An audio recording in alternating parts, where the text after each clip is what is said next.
All right, guys. So welcome to webinar weekday. This is episode 10, 20 wordy questions. Last time. So that takes care about where I come from, what I do. Let's now focus on the webinar. What is the purpose of this webinar? You see, there are too many suspicious sources of PMP practice questions. I'm a member of many PMP forums, and I see horrible questions being shared over there. Too suspicious, and people have the habit of just hitting the internet looking for free questions.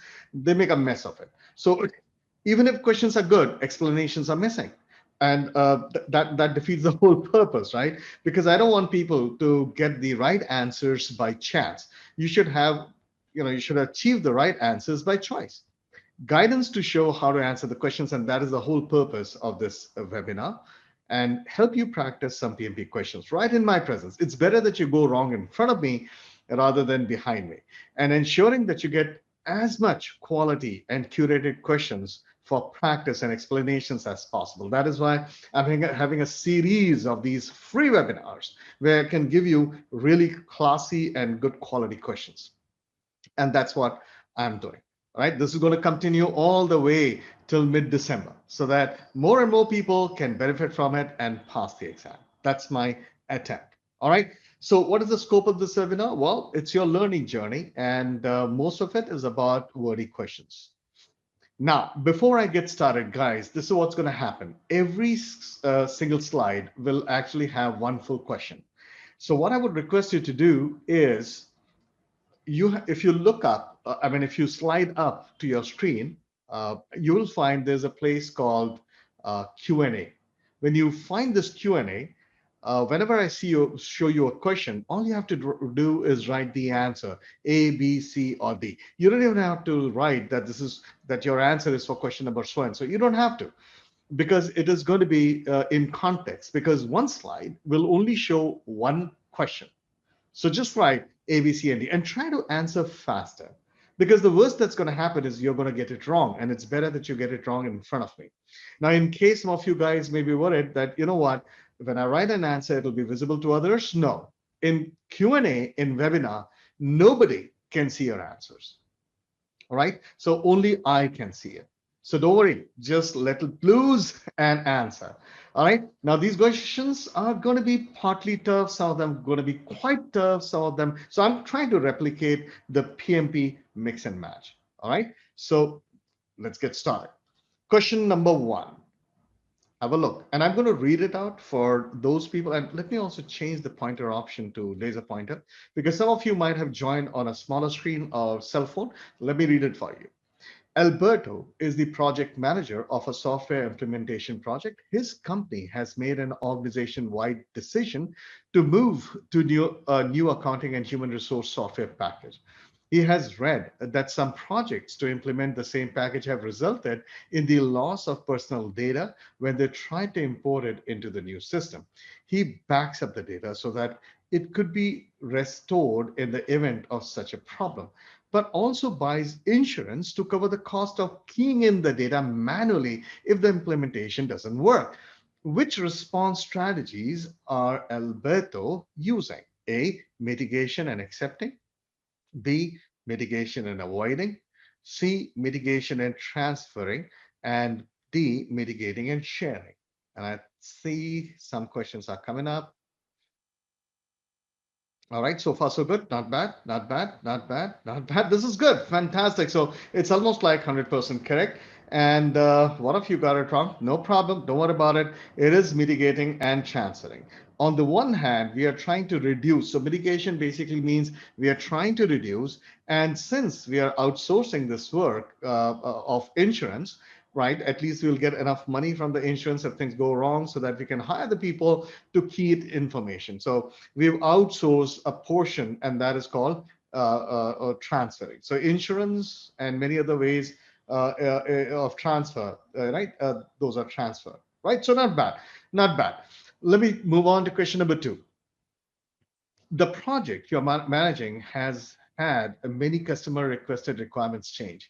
Communication and control of the main supplier was a challenge as well. Almost all of the suppliers' deliverables were late, resulting in cost increases of 32%, and delays of 2.5 months. No deliverables from any other suppliers were late. While preparing closeout documentation, you discover that the unreliable supplier is a company owned by the senior director's brother. What do? A, freeze the requirements for the remainder of the project. B, call the vendor and complain about their performance. C, notify the appropriate management immediately of a potential conflict of interest. And D, fire the vendor. Not bad. I can see some people answering quite fast. This is great. This is very nice. Okay, cool. Very nice. So far, so good. All right, very nice, guys. Again, this one was almost correct. Yeah, so good. So I don't have to really, okay, somebody else has also answered. Okay, not bad, not bad. This is kind of cool because this is basically what you do is a combination of normal PMP questions with the ethicals ethics and professional responsibility. Now, this is very rare. These kind of questions are so rare.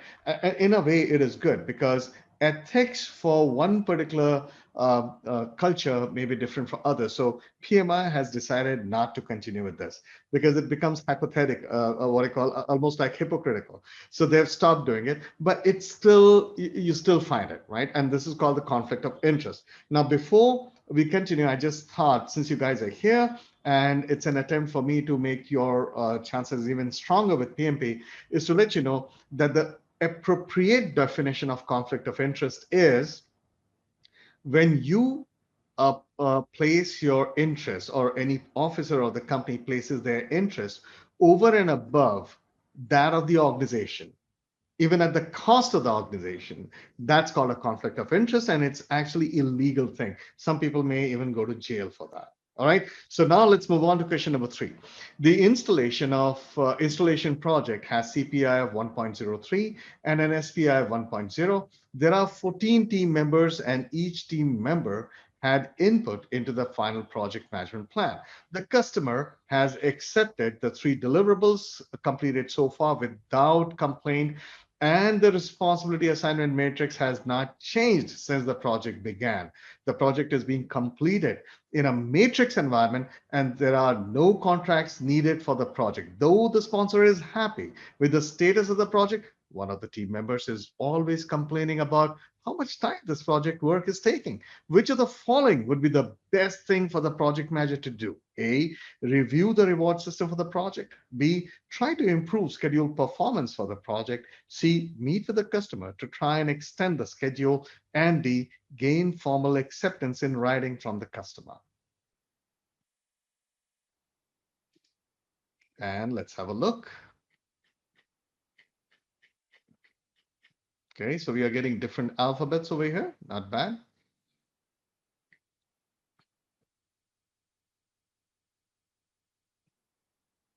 Okay, come on. A few more, guys. Come on, come on, come on. You guys are doing a pretty good job. Let's have a few more. All right, so again, I'm getting different alphabets. Okay. All right, not bad. Some of you got it right. So basically, the correct answer is you review the reward system for the project. Now, this may surprise quite a few of you because a lot of you got it wrong. Don't worry about it. You see, the first thing that you need to know is that when you look at CPI of 1.03 and an SPI of 1.0, it simply means that you are on schedule and you are actually a little bit under budget. That means you're doing very well on both. So that's not a problem. So project is not a problem. So when you look at B, try to improve schedule performance of the project, it doesn't really make any sense because you are doing well. Meet with the customer to try and extend the schedule. Why? You are doing well. You are on your schedule. There's no problem, right? So there's no real problem, except there's just one person. Yeah. Even the sponsor is happy. So why are we talking about getting any kind of a formal acceptance? There's no scope issue. There's no cost issue. So the sponsor is happy with the status of the project, but one of the team member is always complaining about how much time his project work is taking. So among these options, the only thing that shows is that, maybe the reward system, the person is not able to see a transparent, like, for all the effort that the person is doing, what he's going to get in return. So maybe a better thing to do is to review the reward system, because there's one person who's cribbing about the work. You see, everybody works with the concept of getting something in return, and it's not just the salary, right? So probably that could be the reason, right? So now here's a trick. If you're not able to understand or come to the answer directly, you can also look at elimination. That would make sure that the ones that you could not eliminate is probably the right answer, right? So that's another way of doing it. So be very careful when you read in a wordy manner. You need to go through each of the lines. But I'm going to suggest you something. The In a wordy questions like these, it's better to read the options first and the last line, like what is it that they're asking, and then start reading. And by the time you come to this, you would know exactly what the answer is, right? It is not a big issue at all. Okay, so we just need to get used to it. So guys, not bad. This is exactly what I've explained here, is in just a few words, right? Okay, let's move on to question number 4. You are managing a project with 23 team members and 6 key stakeholders. 2 team members identify a problem with the current approach. Addressing that problem will require changes to the project plan and its subsidiary plans. One of the stakeholders previously indicated that any delays are unacceptable, and your team members tell you that it's possible the change could cause the team to miss at least one critical deadline. What is the best way to deal with the situation? A, analyze the impact that the change will have on the work to be done, the schedule, and the budget. D, deny the change because any delays are unacceptable. Pretty good. C, gather consensus among the team that you should make the change before approaching the stakeholders so that they can see the team supports making the change. And D, make the change to the project plan and subsidiary plans and ask the team to implement the change. All right, so some answers are coming in. Let me have a look. All right, not bad, not bad. A few different alphabets, but most of us are on track. Not bad. Okay. All right. All right. Not bad. Just a couple of guys, a different alphabet. Yeah, but most of you guys are correct. So not bad. This is good. So, I mean, I think you're getting a hang of it, right? So analyze the impact that the change will have on the work to be done, the schedule, and the budget, right? So somebody raised their hands, and just to let you know, if you have a question, you could just answer. I mean, just ask on the Q&A, because if you raise your hand, the problem is this is a webinar, and the webinar package from this provider does not allow me to provide you any kind of mic or anything, so you can't speak to me. I'm sorry for that. Yeah, that's just one of the constraints of this webinar platform. Otherwise, it's a fantastic platform. So if you have a question, just type it on Q&A. That's what it is meant for. I'm here only to answer your questions, right? Any doubt, anything, just answer it, but just let me know. Okay. All right. So not bad, right? So analyze the impact. Now, why is that the right answer, right? So that's the right answer because not every change needs to be made. Because the first thing that you need to do is to find the impact and then present it to the CCB. And therefore, it may not even get approved. Now, there are so many other options which are talking about make the changes, right? Make the changes first and show it to the customer. Well, that's not done. You have to, follow a proper procedure. You have to go and understand exactly what the impact is, and you have to share that impact with the CCB, which would also mean that you're going to share it to the customer, and they may then decide not to go ahead with that, right? So that's how we need to answer. Not bad, not bad at all, guys. And let's move on to question number 5. Now, some of you might be wondering that some of these are not as wordy. Well, I've been talking to a lot of people. I get at least 7 or 8 people, sometimes 10 people every week who are clearing the exams, because I'm also doing a lot of other courses which are PMP exam preparation. So people, the first thing they do is they call me, and I'm coming to know that the absolute wordy questions, the way we used to get earlier on, is gone. It's passe. It doesn't come anymore. So you have scenario questions and some more wordy scenario based question. So that's the best combination that you get. So that is why I did not unnecessarily put too much of wordy questions. There are a few just to give you an idea if it shows up, but most of them are to reflect what's happening in PMP since the last couple of months, right? So I'm going to maintain that pattern. So project information has been distributed according to the communications management plan. Some project deliverables have been changed in accordance with the project management plan. One stakeholder expressed surprise to the project manager upon hearing of a previously published change to a project deliverable. All stakeholders received the communication containing notification of the change. What should the project manager do? A, determine why the stakeholders did not receive the information and let him know when it was published. Ask the functional manager why the stakeholder did not understand his responsibility. C, review the communications management plan and make revisions if necessary. And D, address the situation in the next steering committee meeting so others do not, miss the published changes. And the answers, all right, not bad, not bad. So much, so good. Nice to see you there, Shilpa. Gabrielle, all right, very nice to see you there as well.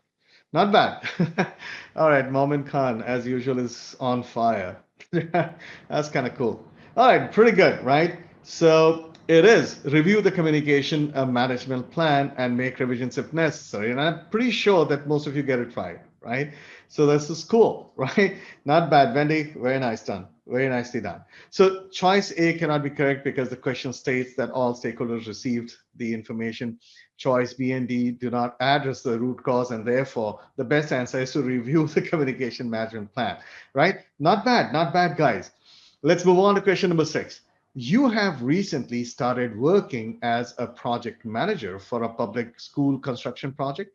Your analysis shows that the cost estimate for the project seems to be unreasonable and it could take at least 25% more to complete the project. What should you do if your sponsor wants to carry out the project with another project manager in case you refuse to accept it? A, conduct a customer focus meeting to explain the fact. B, resign from the project and let the sponsor assign new project manager. C, submit detailed facts to the supervisor supporting your argument. And D, continue with the project and document the limited budget as a constraint. And the answers are, okay, I'm getting a little bit of, yeah, thanks, Ish. Thanks, Shipa. Yeah, yeah, cool. And I'm getting different alphabets this time. But this happens. That's the whole reason we are here. Not bad. Few mixed kind of questions. I mean, answers, right? Not a problem, not a problem. So this is going to surprise quite a few of you. So submit detailed facts to the supervisor, yeah, supporting your argument. You see, the reason is this question is not really about PMP or what's written in PMB. Okay, it's got more to do with what's the right thing to do. And you'd still do get these kind of questions, but you'll not get more than 2 or 3 in the whole set of 200 questions. Definitely not more than 2 or 3, right? It's become that rare. But like, why not get all of them right? So the whole purpose is doing the right thing, right? This question does not really subscribe to any of the knowledge areas, if you look at it, or any of the process scripts, right? What it tells you is, as a project manager, you should not take things personally. You should have a good emotional quotient. You should not just resign. You should just do the right thing. And the right thing is, like, whatever the sponsor does, whatever the project manager, senior manager does, that's their prerogative. What your job is that as long as you're working for this project, you need to, submit the right facts. And even so that anybody who comes in later can do a good job, right? Can take it up from there. So that's the whole thing.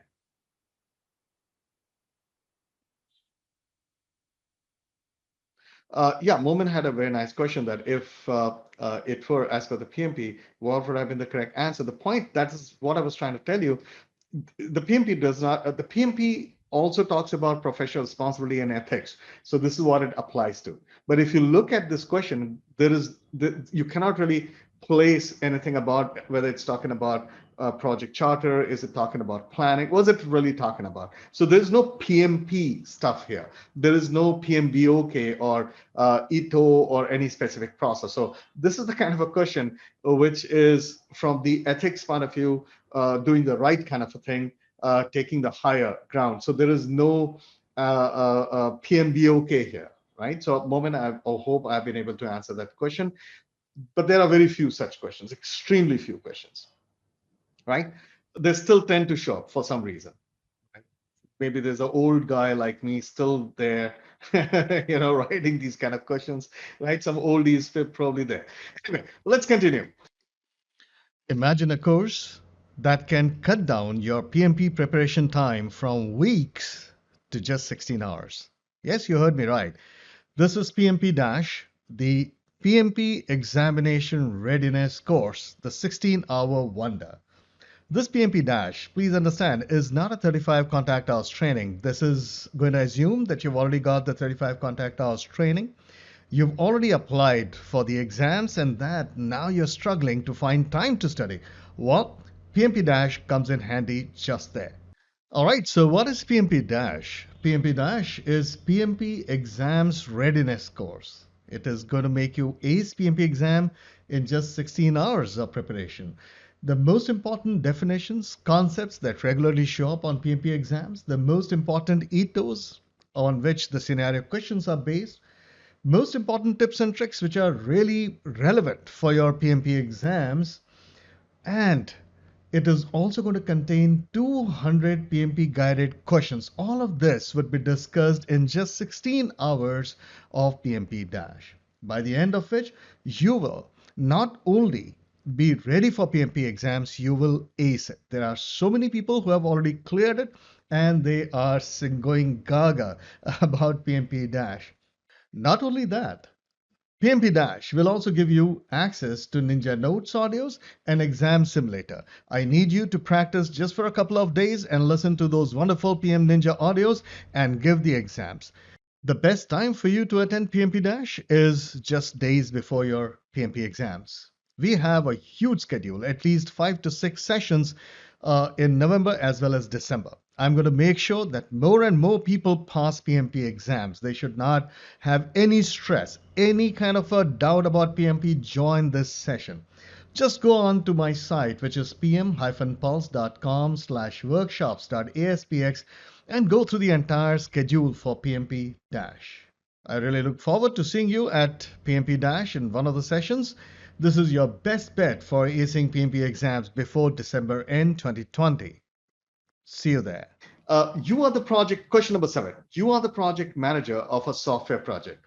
Two developers, Bill and Alfredo, are having an argument about how to implement a feature. Bill thinks that it's more important that the project get done quickly. So he's suggesting that you reuse some work that has been done on a previous project to get started. Alfredo thinks that the work doesn't apply to his project and will just waste his time. Bill is almost always right about these things and he is very influential on the team. So it's important that you keep him happy. What should you do? A, call a meeting to hear both sides of the situation and decide in favor of the solution that is best supported by objective evidence. B, since you do want to get the project done quickly, you side with Bill. C, side with Alfredo. It could end up taking longer in the end. And D, call a meeting in private with Bill to hear about his position.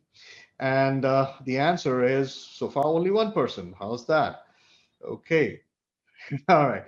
Not bad, not bad, not bad. It's almost like a sitter, not bad. So you guys know that confronting a problem is the best way. And this is the only option that tells you about confronting a problem or problem solving or collaboration, as TMI calls it. So absolutely, guys, well done. Well done, guys. Okay, now let's move on. Yeah, that's exactly what it is. Question number 8. A project manager is running into problems with the team. People are repeatedly running into trouble over seemingly small problems. Who takes notes at meetings? what dress is appropriate for the office, who people need to notify when they take the day off.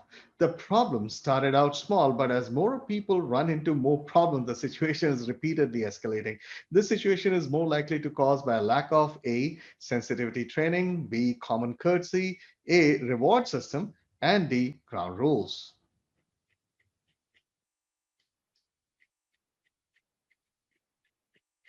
Not bad. Not bad. Okay. Okay. Couple of okay. Two guys got it. Okay. Three guys got it wrong. Uh, okay.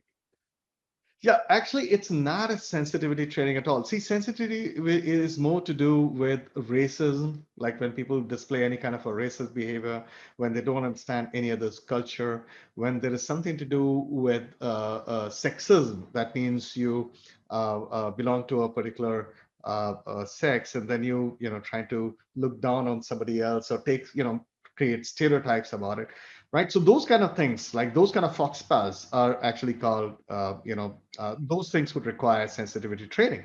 But what are the real problems over here, right? What are the problems here? Like, okay, why are you not wearing a tie?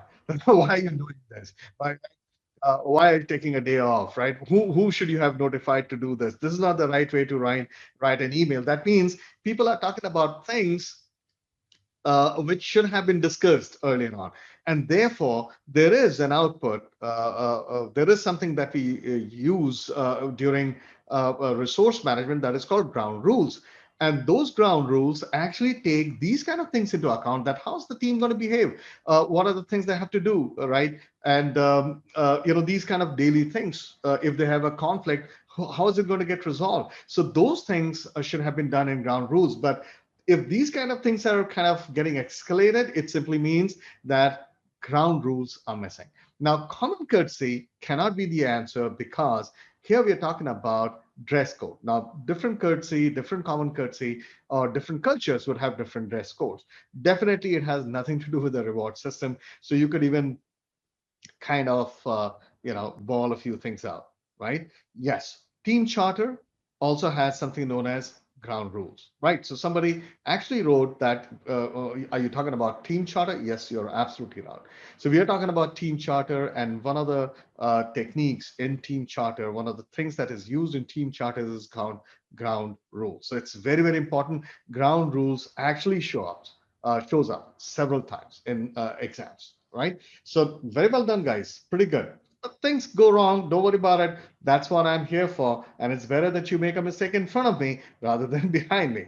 All right. Not bad, guys. Fantastic. Let's move on to question number 9. You are managing a project to build a new wing onto a local school building over summer break. One night, the school and your construction site are destroyed by a tornado. Your client demands that you continue work despite the disaster, but you consult the contract and find a clause that states that you're not responsible for any more work. This is referred to as a force majeure clause, uh, an act of God, C, mitigation, and D, an ex parte communication. Let's see how good is your legal. Yeah, some of you got it right. Some of you have gone for B. Some of you have gone for, okay, no, for so far so good. Come on, guys, come on, come on.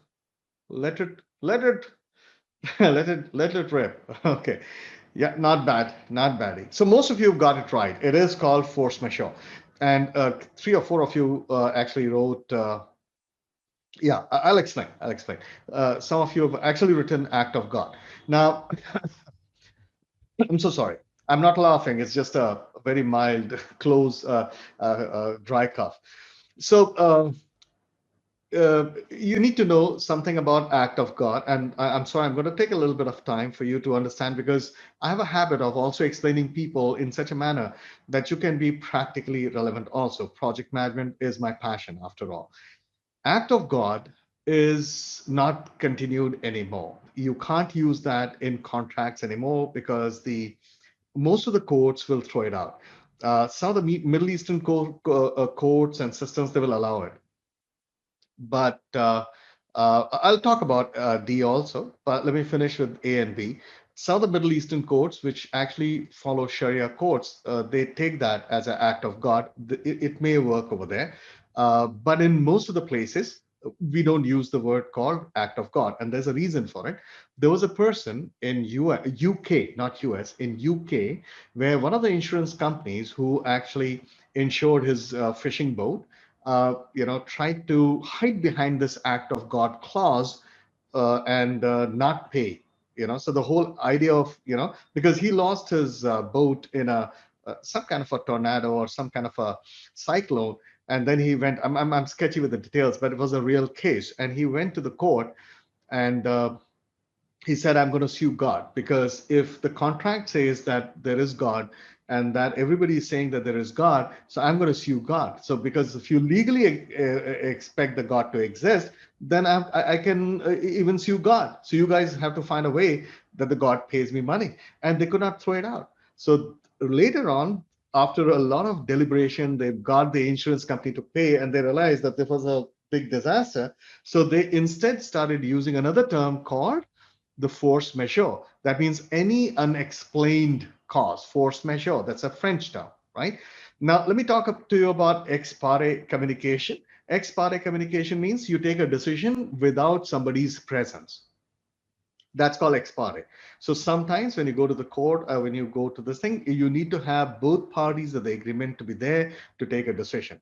But sometimes when somebody does not show up for so many meetings or for so many hearings, then the court may reserve the right to take ex parte communication or a decision based on whether somebody is not showing up. So that's the meaning of the term thing called ex parte communication. You can simply read it as one-sided communication, right? So that's basically what it means, right?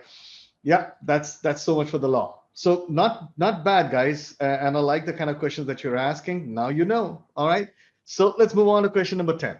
You are working on a construction project. Your team and your senior manager all feel that the work is complete. Your stakeholders have communicated their final acceptance of the project. You are now meeting with your team to update the organizational process assets with a record of knowledge gained about the project to help future project managers with their projects.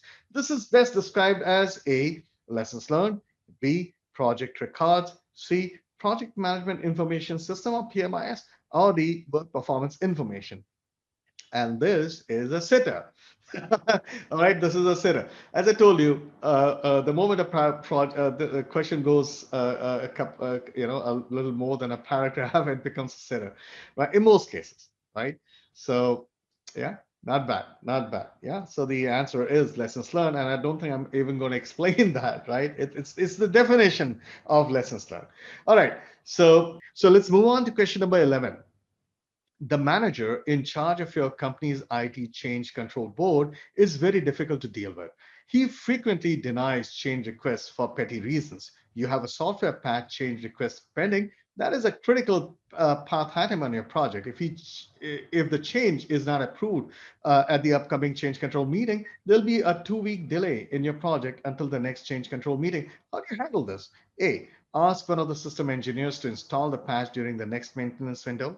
B, ask the IT manager to install the patch as part of another change request that was approved. C, argue with the change manager until he relents.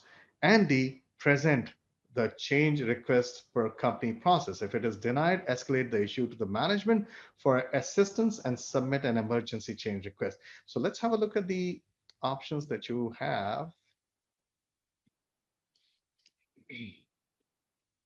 Not bad. Most of you guys are getting it done, right? Not bad. All right, one of you go. Don't worry about it.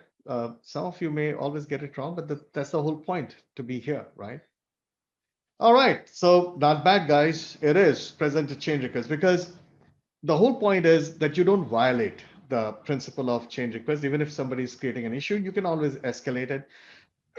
And the person that you escalate it to is your sponsor, right? So it could be senior management, sponsor, or anything. And most of the companies, in most of the projects that I've worked in, you would also find that there are an emergency change request procedure, right? Sometimes that happens, and you can actually take it into account. So that's the best answer. 3 or 4 of you got it wrong. Don't worry about it. That's what we are here for. Because if you look at the other things, this is like ridiculous, like B, right? It doesn't, unfortunately, nobody selected it, right? C does not really make sense, right? This is almost like, you know, B is almost like swindling the whole thing, and C is like being aggressive, right? It doesn't really work that way. And A is almost like bypassing. So you can relent and come to D. So not bad. Not bad, guys. All right, so let's move on to question number 12. Rekha is a project manager on a large construction project. Late in the project, her client demands a big change. She assesses the impact of the change and tells the client how much time and money it'll cost, but the client won't allow any change to the schedule and won't pay anything more for change. Rekha explains that the proposed change is well outside the documented scope of the original work. The client tells Rekha that he doesn't care what was in the original scope and what she needs to implement the change with no impact to the schedule or budget. What conflict resolution technique is he using? A, confronting, B, withdraw, C, smoothing, and D, forcing. Let's have a look at the questions, answers, sorry, options provided. No, okay. Some of you are getting confused with confronting. No. All right. But I think a phenomenally large number of people are getting it right. So that's okay. So confronting does not mean confronting a person. So confronting has a different meaning, right? So confronting basically means that you confront the problem, not the person. So this is actually not confronting the problem at all. In fact, it's literally the opposite of it, right? They're not confronting the problem. In fact, the other person is simply trying to push their way and my way or the highway kind of a attitude, which is called forcing, right? So this is actually an example of forcing. Now, confronting, a lot of people misunderstand it. So some of us got it right, right? So Slimy, I hope you got it right. Okay, good. So remember, for the few of you who got A, confronting is not confronting people. Confronting is confronting the problem, which is actually the best way to handle the problem. Just to let you know, guys, confronting a problem is also known as problem solving or collaborating. So keep that in mind. All right, not bad, guys. Let's move on to question number 13. All right. You are in the process of collecting and disseminating performance information to the stakeholders in the project.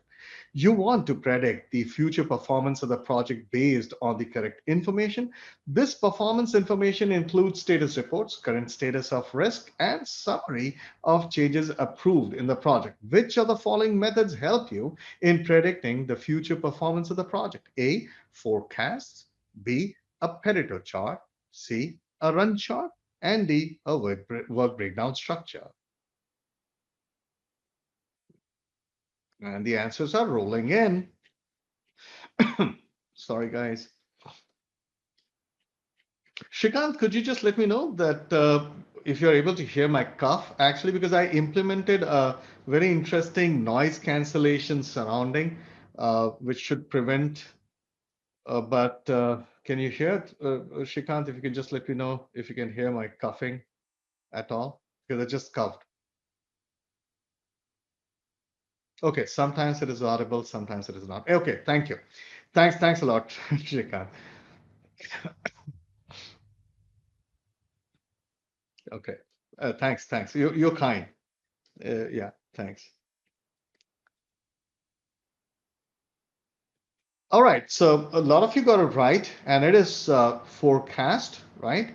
So some of you got it as D, which is a work. It has actually not got anything to do with the work breakdown structure. And somebody has actually asked a question, hey, what the hell is a run chart?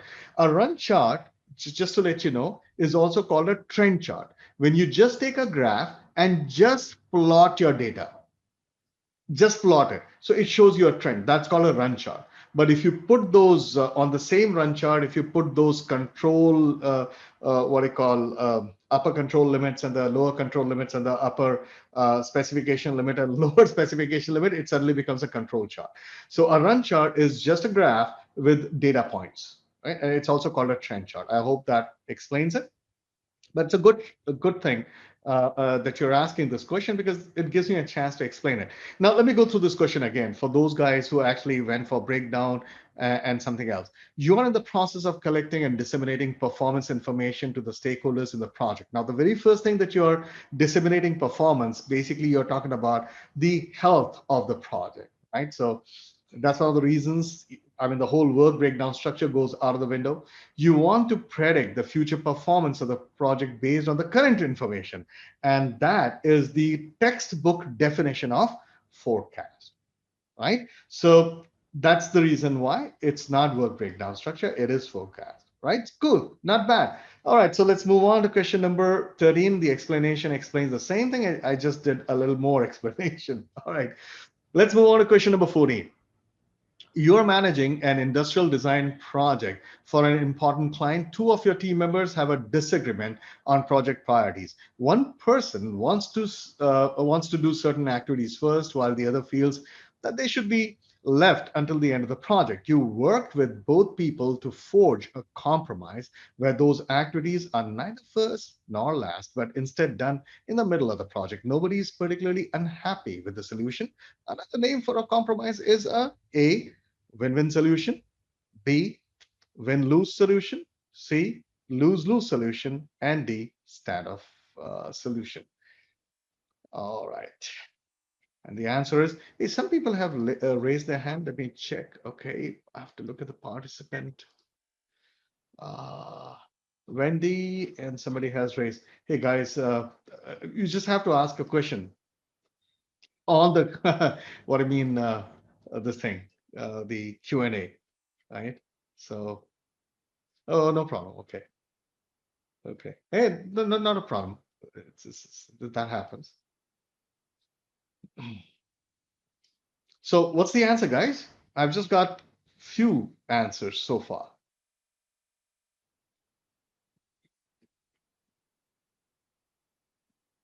Not bad, Wendy. You're rocking. Come on. Come on. Gabriel. Gabriel. Gabriel. Sorry. Why am I getting Spanish on this? Gabriel. Yeah, you're right. One of the persons simply said, another name for compromise is, and as I told you, that sometimes if you just read the end, sometimes you get the right answer because you just look at the options, right? You don't have to read the whole thing. If you knew what compromise mean, right? So for those who have, I mean, quite a few got it wrong. So that's because you didn't know what it means, right? So guys, please write it down. Keep it in your mind what I'm going to tell you now. When you use the word negotiation, negotiation is called win-win.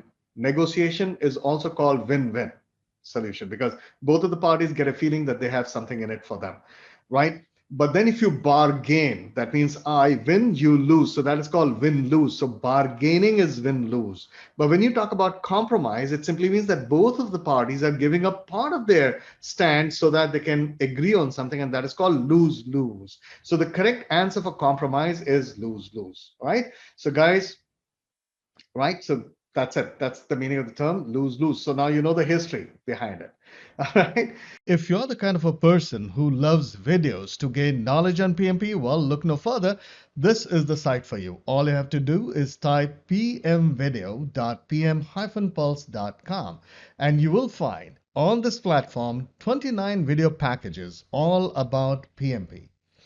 Each of these topics, each of the difficult topics have been covered, even reviews of different knowledge areas have been covered, and the videos are focused on the richness of content, not the beauty of presentation.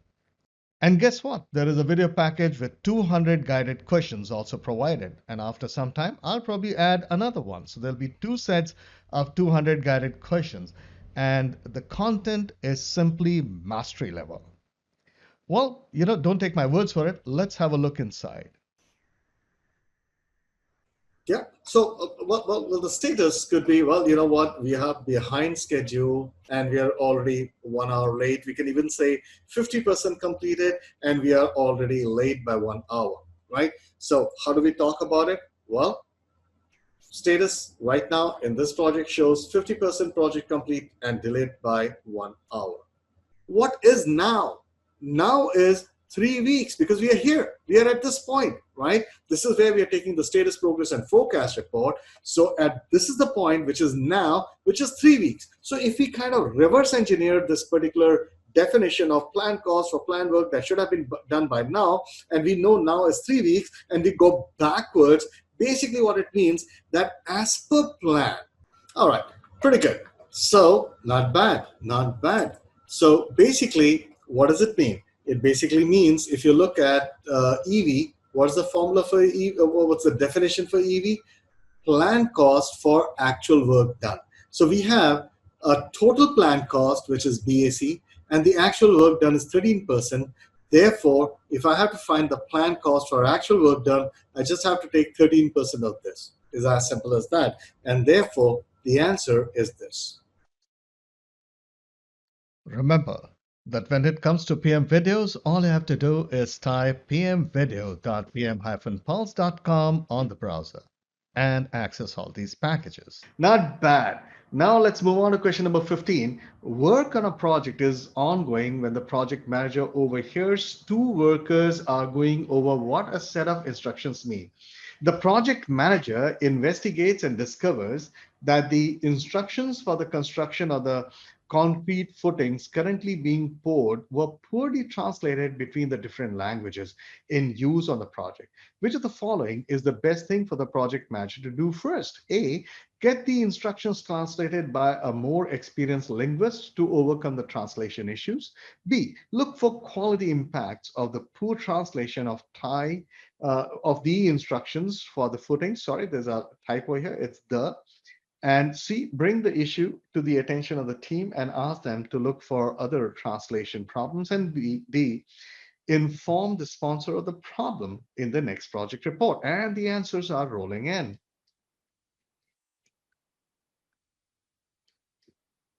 Not bad, not bad. Come on, guys. More, faster. Schnell. Yeah, I forgot the Arabic word. Shah, shah, shah, shah, something like that. I forgot. Salah or something like that. Sorry. No, no, no. I think it is yalla, yalla, yalla. Yeah. So I know fast in multiple languages, but I keep forgetting. All right. Not bad, not bad. Most of you got it right, which is kind of cool, which is look for quality impacts, right? So that's the best thing among the options provided.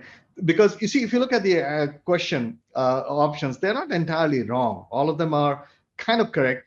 But the question is, which is the one that you're going to do first, right? So the first thing that you need to do is, hey, what's the impact of quality and how many other places would this kind of a problem have occurred? And of course, then you'll do a lot of other things. But this is the first thing that you're going to do, right? So yeah, that's the reason, right? Why that's the answer. It's about first, not anything else, right? So good. You got it. So question number 16. Kelly is part of a project management office. Her office is responsible for the centralized and coordinated management of 18 projects. Each project has its own project manager. Which of the following will not typically be a responsibility of her office, which is PMO?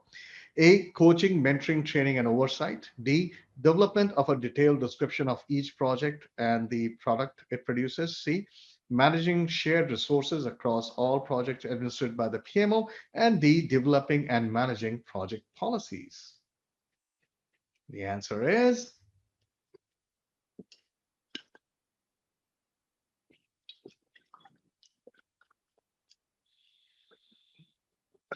sorry.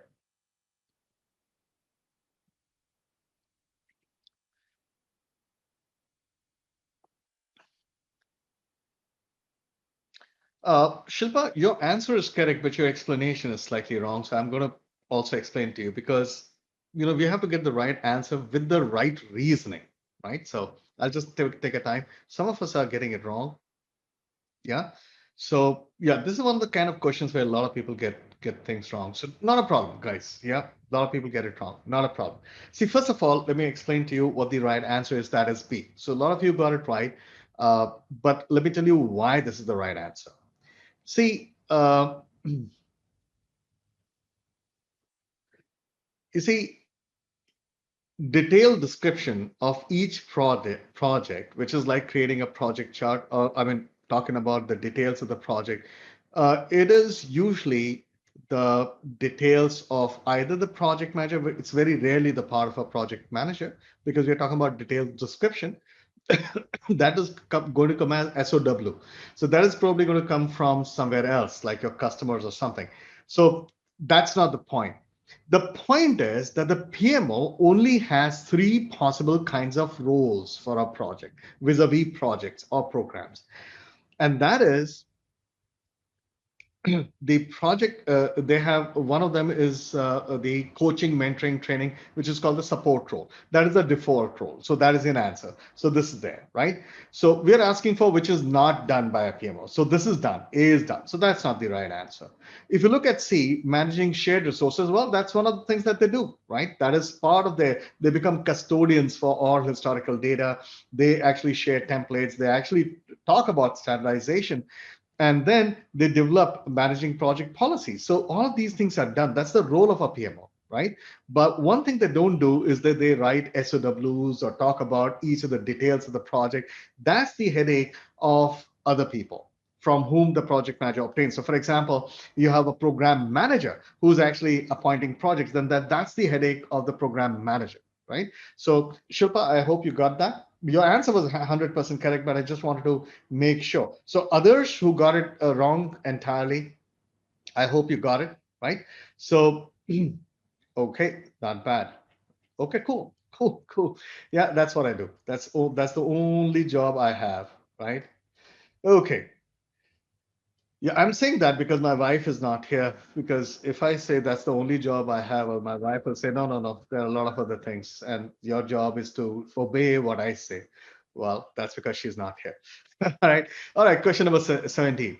A project manager is estimating activity durations for a project. Which of the following? Now, some of you would say this is not wordy question. Actually, it is, because the wordy is not only because of the main body of the question, it is also the options. If you look at it, there's a lot of reading and you might forget when you read. So a project manager is estimating activity durations for a project. Which of the following should he consider while performing this activity? A, while calculating the duration of scheduled activities, differences in the capabilities of staff assigned should not be taken into consideration. All senior and junior staff should be given equal weight.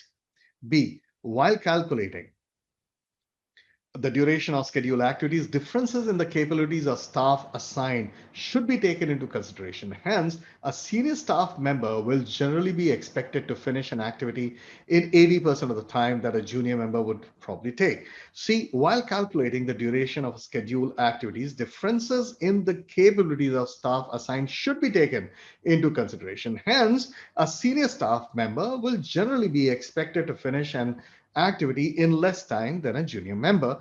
And D, while calculating the duration of scheduled activities, an average should be used and the actual differences in the capabilities of staff assigned should not be taken into consideration, right?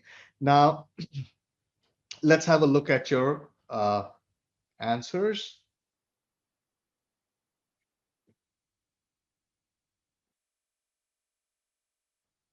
Cool, cool. Okay, a lot of you guys are getting it wrong, and that's because in different companies we have different standards of doing it, right? So this question is actually quite tough, right? So it kind of looks easy, but it's very, very, how do I say, quite dangerous kind of a question. So the correct answer is yes. The answer is C. You have to take productivity into account. That's the reason why you decide that, for critical path activities, I'm going to assign better resources. You are taking into account all the time. You should not take it as an average. But then some of you might wonder, because some of you actually wrote it as B. Some of you may wonder what's the difference between B and C. Well, the difference is 80% because you cannot give it a specific figure. It is absolutely based on individual situation. So you cannot have a standard figure of 80%, right? It will affect your estimates, right? So each of the activity would have different estimates based on the kind of person that you're assigning. That's the reason you have to do resource assignments before you do the duration estimation, right? That's the reason for it. There's a flow that actually takes care of it. So be careful about it. and that's it. So don't go for average. That is never done, right? Even in real projects, you should never go for average. It's a very dangerous way of doing it, because then you are actually messing around with your critical path, right? The reason you get better people on critical path is because they have better efficiencies. So don't underestimate efficiency is part of it, but it cannot be a specific percentage. It is situation based, activity to activity based. I hope I've been able to explain that as clearly as I can, because I really don't want you guys to make a mistake there. All right. So if I look at, yeah, so all right, so all the options explained. Cool. All right, let's move on to question number 18. You're managing a construction project to install several hundred conditioner panels in a new office building. Oh, there goes your greenhouse gases. Every floor has identical plans. The customer, a construction contracting company, has provided specifications for the installations. The team is using a process to install and verify each panel. As the team completes each panel, your team's quality control inspector measures it and identifies defects. The root cause of each defect is also identified. You want to identify the ongoing trends of defective installations, which is the best tool for to find out. A, control chart; B, fishbone diagram; C, scatter diagram; and D, Pareto chart. I hope you remember the names of fishbone diagram, which is also known as cause and effect diagram, also known as Ishikawa, right? So, uh, right, let's have a answer. No, it's not that. Yeah, it's kind of difficult. Yeah, kind of. All right. Yeah, most of you are getting it wrong. Yeah, okay. Finally, I got one right answer, but most of you have got it wrong. Most of you. This is a very dangerous question. Yeah, and all of you fell for it. Yeah, so this will take me some time to explain, right? First of all, the correct answer is control charts. I know this is going to surprise you. Yeah, and yeah, it's not Pareto chart because yeah, and I really like that somebody says it could be A or D because it sounds similar. But see, the entire thing is in the last line. The root cause of each defect is already identified. That means you're not doing five whys, and you've probably already done fishbone diagram. So that's out of the window anyway, right? So that's already been done. So what happens after that? You want to identify the ongoing trends of defective installations. Now, this is why it is control charts, because control charts, as I told you, I think I gave you an indication some time back that it is nothing but a trend chart with control limits. But Pareto chart does not show you any trend. It actually shows you frequency. There's a very big difference between a trend and a frequency. Pareto chart is seen for frequency purposes, that which kind of defects are showing up more, and therefore which one do we need to solve first, right? But that has not been discussed here. So Pareto chart is all about frequency. It's a frequency distribution, but a control chart shows you the trend. That is my process in control. That's basically what it is. So the best tool to use for this is control chart. It's a pretty difficult question, right? So I thought I'll share it with you, right? Not bad. So does that explain? Any questions? Any kind of emotional outburst? This is the time for me to let to let me know. Okay. So these are the questions which are I love these kind of questions actually. It makes me take a double take, and I love these kind of questions. Yeah. So nice, nice, nice, nice. Welcome to PM Dhwani, the very first audio platform dedicated entirely to project management. All you have to do is open the browser and type dhwani.pm-pulse.com. It's loaded with certain packages. Some of the most important packages is ETOs, an entire package dedicated to understanding ETOs, input tools and techniques and outputs on PMBOK. It's the best utilization of time. You can listen to it anytime, anywhere, doing whatever that you feel like. Specially made for retention through listening. And it's bit-sized audios, so that you don't have to listen to huge audios before you can make any sense. They've been cut down into bit size so that you can focus on specific aspects before moving on to the next audio. The other important package you should be aware of is PM Ninja. These are Ninja notes in audio platform. They contain the most important tips and tricks, notes important definitions, concepts, calculations, which are really popular in examination. And basically, it's a PM Ninja, PMP Readiness Notes in audio format. All you have to do is go to dhwani.pm-pulse.com and start listening to these audios. Cool. Let's move on to question number. I've explained it. This is a very simplistic explanation, but I've done a better. I did more explanation verbally. All right. So let's move on to question number 19. You are the project manager for a special event. Most of the work is done by outside contractors on either a time and material basis or cost reimbursable basis. Any cost savings over and above the budgeted costs are shared between the organization and the project team. You are reviewing the invoices from the last week's work and see that there has been an error in the computation of overtime by one of the suppliers, resulting in an invoice that is 12,500 less than it should be. What should you do? A, approve the invoice to be paid by the finance group. B, approve the invoice as is and add these funds to the contingency fund as you expect a large amount of overtime during the upcoming holiday season. And C, approve the invoice and notify your management that your team came 12,500 under budget. That's kind of cool. And D, point out the mistake to the supplier. And the answer is uh, Sunil, Mr. Sabharwal, there is no option called X. So maybe you wanted to type something else. There's no X kind of a thing here. Mr. Sabharwal. All right. So again, the point is you take a higher thing and you actually go for, point out the mistake. It's ethical, and that's what you're supposed to be doing, right? So that's what it is. All right. So, all right, cool. Let's move on. The very last one is question number. This is a pretty wordy one. So the options are not provided. I'll provide it separately to you. I think I've got a question here. Yeah. Okay. Good. Not a problem. Yeah, okay. If you type it without looking, yeah. If you're fast typing, that's gonna happen. Yeah, cool. Not a problem. So the project you are managing involves 43 people from different departments and is on schedule and within budget. You conduct project review meetings every week. There are a number of attendees who are quite vocal and can easily take the meeting off track with their questions and comments. You are in a functional organization where little formal authority has been given to the project manager. A team member who reports to a senior line manager sends an email to you and his manager reporting that two attendees has been quite disrespectful in the last meeting and that the general atmosphere of the meeting is upsetting to him. As a result, he will no longer be attending the weekly review meeting.